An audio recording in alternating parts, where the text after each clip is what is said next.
marché bi lakk na ay 3 fois bu yàggul bu mu metti ça fait 1 an léegi lakk bu metti mu génne leen peut-être man pour man yërëm la mu yërëm leen génne leen teg leen fii ci mbedd mi pour mun defar fi maamu lii ki toogoon fi feebar na fi bëccëg dañ ko nguufaan di ko yóbbu rafetul neexul da ngay am sa problème liggéey boo yi liggéey fii di jaay ndox oto bi daf leen di ñëw di indil ndox mënuñu dugg boo yi tabax fi gis nga fii chantier la dama dem ba ci ñoom temps yële wax leen ne leen ni chantier am na ci koñ bi kat da ngeen defar seen bagage yi bu oto buy ñëw bu mu yàqal kenn ngeen di kaas pour ngeen may leen ñuy dugg si parce que fii lañ dëkk am nañ fi droit dañuy tabax war nañ fi ñëw di indi loolu yëpp ñu nekk ko ñoom mais lii neexul kenn lakk bërki démb bi noonu la def ñun dañ toog fii di fajar gi di préparer pour julli di dégg ay tel di doog génn gis flamme yi fii di jóg dem fa lañ nekk ba ñu salaatu man ma dem dugg ci jàkk génn julli après dem sama yoon di neexuñu quoi mais que faire mënuñu ci dara Alioune Ndoye day defar Alioune Ndoye neexu ko sax mais mënu ci dara quand man su ma déggee sànq ngay wax ne marchand ambulant yi dañuy wax wuy Alioune Ndoye mais Alioune Ndoye fii lañ ko téye di ko saaga fii lañ ko téye di ko saaga di ko wax lu nekk kon tey bu ma déggee ñuy wax marchand ambulant yi ku ci waxul Alioune Ndoye ma jaaxal man fii laa dëkk ak ñoom daf may jaaxal quoi buñ ne Alioune Ndoye yi dañuy tàccu di def ni man taaw naa fii ñu koy saaga ba démb moo ci mujj dañ ko doon saaga Alioune Ndoye donc man faraluma Alioune Ndoye man politique gu ma def ma dara mais yàlla moo tax may wax man mosuma régler problème d'état yooyu mais su dëgg jotee da nga koy wax Alioune peut-être dafa doon ñëw pour defar lii fekk ko fi mais ñëwul pour yàq man noonu laa ko xamee dama ko xam ci enfin ni ma nekk ak moom le peu ma nekk ak moom ci dëgg laa ko xamee su ma tray bàmmeel laa taxaw du politique gu ma politique nu ma faraluma ko faraluma ko mais li ma gis laa wax mais bi ma ñëwee waa koñ bi marchand yi toog fii dem nañu bay wax ne ñu ne man maa manigancé affaire bi pour li am ay boo yoo xam ne suma kanam lañ juddoo fii lañ nekk ni dafa am yoo xam ne dafa neexul ñi fi nekk ñëpp amul kenn ku fi yeewoo muy bopp koñ bee muy fii amul kenn ku fi yeewoo. asalaamaaleykum chers internautes fu mu toll nii ñu ngi ci kër chef de quartier bu Petersen ñoo waxtaan ak moom ci problème yi fi am gis nañu sànq ni commerçant yi ak riverains yi dañ fa jàppante woon ak marchand ambulant yi mu nekk ñetti groupe yoo xam ne ku nekk mi ngi indexé moromam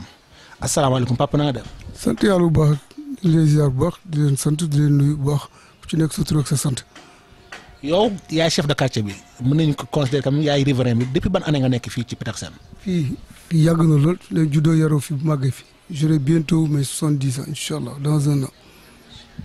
gis nañu depuis quelque temps que Petersen dafa encombré yéen ñi fi dëkk lan mooy seen xalaat. muy dëgg li nga wax parce que Petersen dafa encombré depuis ça fait presque 1 an et poussière mi ngi ni mu mel ni donc marché bi lakk yi mu lakk 3 fois rek na fi ay 3 fois de yooyu moo tax lii mel ni lii maire moo jël initiative bi maire Alioune Ndoye jël initiative bi kenn pour defar la ci jublan parce que man gisuma kenn koo xam ne su dëgg jotee du ma la ko wax donc man je dépends du maire mais bu defoon lu mu warul def erreur damay ànd ne dafa def erreur du ma ànd ak moom parce que man délégué de quartier la moom maire dama dépend ci moom dama koy faral non dafa doon def lu baax far lii fekk ko ci kenn yeewawu fi dañuy ñëw bëccëg toog fii liggéey seen liggéey dem seen yoon des fois ñu bale des fois du ñu bale fii marchand yi dañuy encombré xoolal seen jàkk ji nekk fi bu ngeen rombee ngeen xool ci bu rëbëru miir boobu man maa ci def kii boobu pour place ñiy jilul foofu mënuñu ko moto yi dañ fay gaare seen bagage yi ñu teg ko ci foofu ba mu fees mais mënoo ne yow da ngay julli lal bas jàkk ji dafa tuuti n'est-ce pas jàkk ji dafa tuuti donc dañu faut ñu obligé lal ay basang ci biti mais mënoo lal ay basang ci biir privé ñiy dem seen yoon ne du ñu dem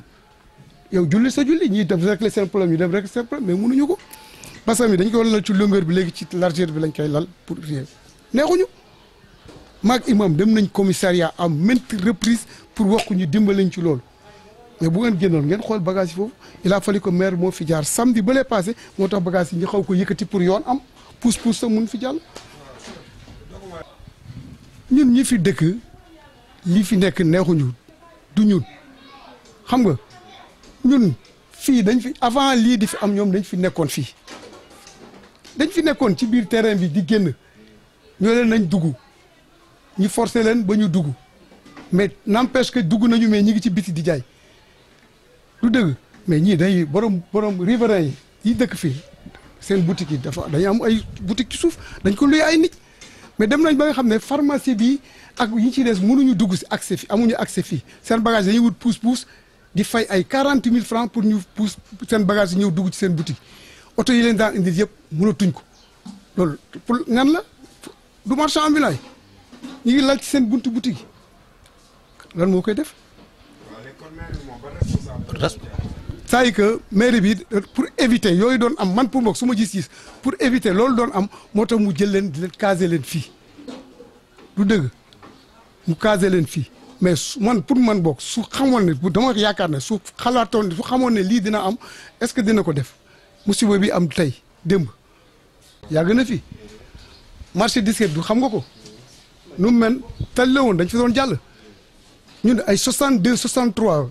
dañu daan dem di basket foofu ci camp bi foofu mais boobu ba léegi lii dafa am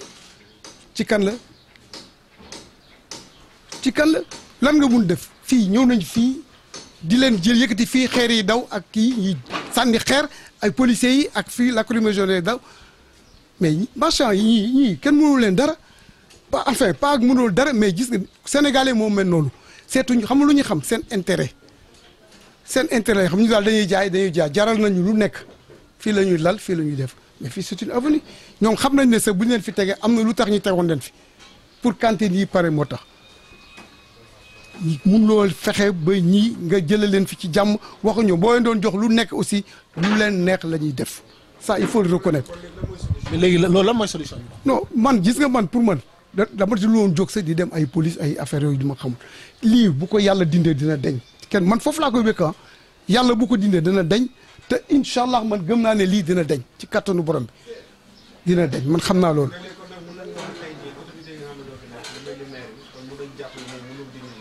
mais mi ngi en tout cas mun ma la wax ne dina ko dindi wala du ko dindi mais en tout cas ñi ngi ci parce que cantines yi fii yëpp def na ko ay cantines comme tu disais ñuy wax cantines yi man ci li ma dégg ci boobu cantines yi ñi nekkoon fii lakkale fii dañu koy recenser ñoom ñëpp tegloo ko mais dana nekk man bi ñu demee réunion ak maire sa posé naa question man ne dina métti trop lii ñi koy defaat parce que ñi génn ci biti am na ñoo xam ne bokkuñu woon ci biir sax mais dañuy génn ci biti lal soo leen waxee ñu ne man fii laa jóge moo tax defe naa dañ ko recenser ñi nekkoon ci biir ku ci nekk joxe nga sa tur sa numéro de téléphone sa lépp ñu jël ko ci li ma xalaat boog xëy na boog man xaw ma maire lu muy def après mais ci li ma xalaat defe naa ne ñoom bu dee ñoom la ñuy jox cantine ñoom la ñuy njëkk a jox cantine parce que ñoom ñoo fi nekkoon mais tey rumbaxloo moo am fii gis nga leen ci biti ku ci nekk dina taxaw man fii laa jóge woon fii laa nekkoon te dara du ci am su ma taxawaay mooy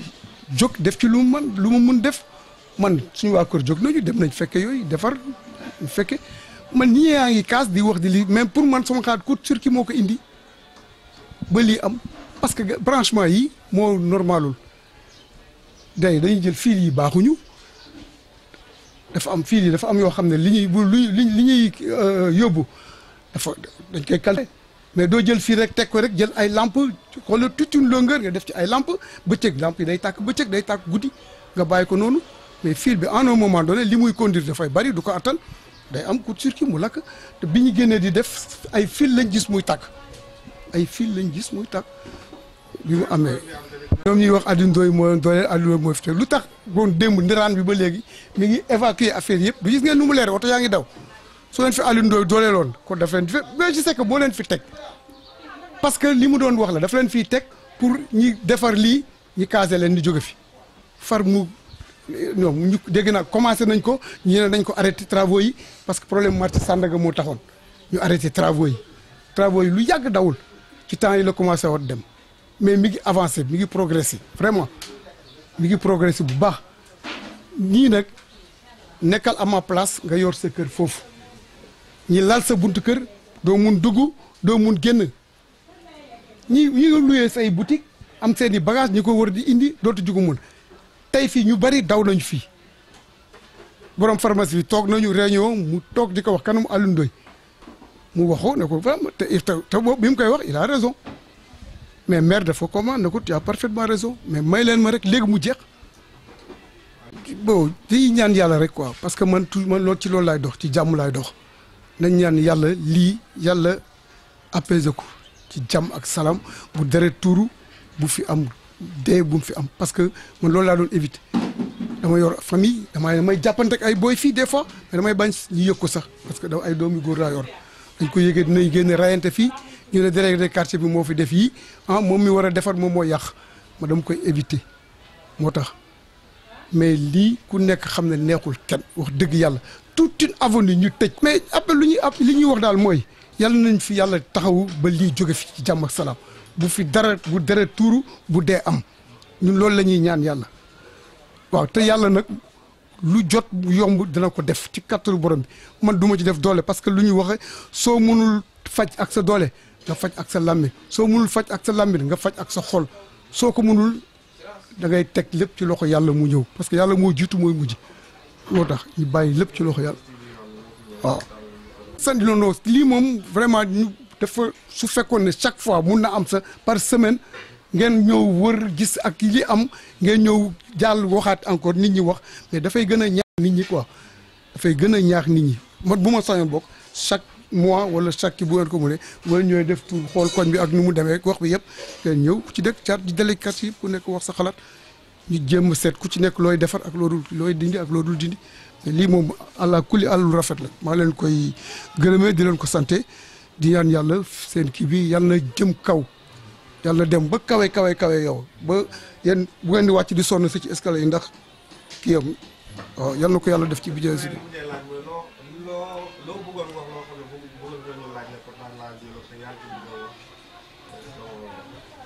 non man de suma problème yëpp mooy lii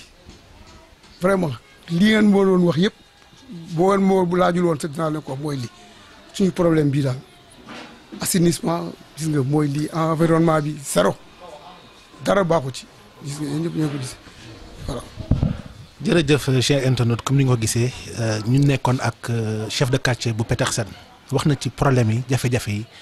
jéem na tamit joxe ay solution waxtaan nag autorité étatique yi pour ñu xool nu ñuy def ba saafara xam ne incha allah rabi dara du fi tuuru kon sama gars yi jërëjëf. tey waa Rebeuss TV ñëwaat nañ ci Petersen problème yi fi am moom la ñu continuer di waxtaan ak riverains yi ñi xam ne ñoo dëkk ci gox bi tey ñëw nañ fekk suñu kilifa bi si biir këram di ko nuyu di ko ziar mu wax ñu xalaatam. maa ngi leen di delloo nuyoo di leen wax waaleykum asalaam wa rahmatullah di tàmbali rek ci bismillahi rahmaani rahim auzu billahi mina sheytaani rajim la hawla wala quwwata illa billahi al-azim alhamdulilah. waa Pape gis nañ ne boobu ba tey Petersen day lakk parce que tey si information yi am nañu ne 2007 ba léegi li mu la commencé di lakk chaque année presque mu lakk yi nag bari na 4 mois lakk na teyaa démb lakk na mois yi passé aussi lakk na 2019 bi suñu juumul lakk na ñaari yoon ñu lay laaj loo ci xam ak dëkkuwaay bi seen environnement bi ni ngeen koy dundee nga waxtaanal ñu si tuuti. jërëjëf lii moom daf may neex pour ma wax ci mu ngi may soo ko dal nag pour ma wax nii fi may njëkkee mooy fi nga mujjee ay fi ñu dëkkuwaay bi li fi xew nii yéen gis ngeen ko mën ngeen ko filmer actuellement yaatu na parce que monsieur le maire moo fi jaar il y a 10 jours mais il faut que ñu dindi ko il faut que ñu yaatal ko waxul dindi je sais pas xaw ma lu tax ça fait des années dañuy topp ci ginnaaw lii pour que monsieur le maire ay kilifa yi nekk ci biir koñ bi ñun suñuy kilifa ñun dox nañ ci ba sonn amuñu ci benn solution. tey nee naa bu solution di juddu noo koy xalaate parce que dugg nañ ci ay kër dugg nañ ci lu mel ni ñi xamante ne kër yu lakk wax nañ wax borom boutique yi waxtaan ak ambulant yi mais tey kenn ku nekk dafa jëm baaraamu joxoñ moroomam tey borom kër yi am nañ naqar parce que nee nañ ñu ngi dund lu metti borom magasin yi waxaat am nañ naqar ñu ngi dund lu metti ambulant yi nag joxañaat ñëpp ne ñoom it amuñu lu leen neex parce que maire moo leen teg fii dëkkuwaay bi di leen fi xatal parce que tey ñun bu ñu pour def suñu reportage normal sax jafe nañu ndax ambulant yi mayuñu pour ñii dëkk ci dëkkuwaay yi génn ci mbedd mi wax. waaw loolu dëgg la mais soxna si dafa nekk li nga xamante ni ku nekk rek sa côté ngay defar sa côté ñii dañuy topp benn côté parce que dañuy politique sama genre man politique gu ma topp ma kenn moo tax may wax luy dëgg yàlla moo tax may wax du nit mais bu leen maire mayee loolu ñun maire ñoo ko fal ñun ñoo fal maire ak suñu ay carte marchand yi dañu jóge seen dëkk ak seeni gox ñëw fii lal encombré suñu koñ entrée bi tey jii nii ñun seen ennemi lañu parce que lii neexuñu nee na ñun dañ leen bañ encore une fois nee na dañ leen bañ bu leen maire joxee fii ñoom moom la concerné ak ñoom mais ñun li fi xew neexuñu te mosuñu neex lakk-lakk yi am fi yëpp dañu koy jiiñ nit ñi sax jiiñ naan waa koñ bi sax ñooy lakk te yàlla xam na ni lakk comme ñun musiba bi yëpp ci ñun la parce que ñoom bu ñu liggéey pare dañuy teg seeni bagage dem ñibbi bàyyi ñoog bagage yi wax na wax bu am solo mooy tey jii nii boo amee tey malade wala nit ku dee wala nit ku feebar oto du dugg fii man mii di wax ak yow nii sama soxnaa ngi fii mënu ma yoon koon parce que nekkul ci biir kër gi lan moo tax nekkul ci biir kër gi ku def AVC naka la mën di doxee ba ci tali bi pour di ñëw di dugaat fii jour bi ko AVC bi jàppee bu ma amoon oto bu ko jël fii xëy na peut-être du grave ni actuellement dama ko jël yóbbu ko ci beneen kër ci bu dul fii yëpp pour que mu mën am accès tali bi ak kër gi su waree génn dem faju ji à heure bu ko neex. mais si papa d'après li ngeen di wax yëpp ngeen koy dund ngeen bàyyi tamit mu dem parce que lii ambulant yu def du fi tey bi ñu waxtaanee lu mel ni chef de quartier presque plus d'1 an yéen a ngi bàyyi lii mu dem te tey kenn defu ci jéego boo xamante ne war na mën a wàññeeku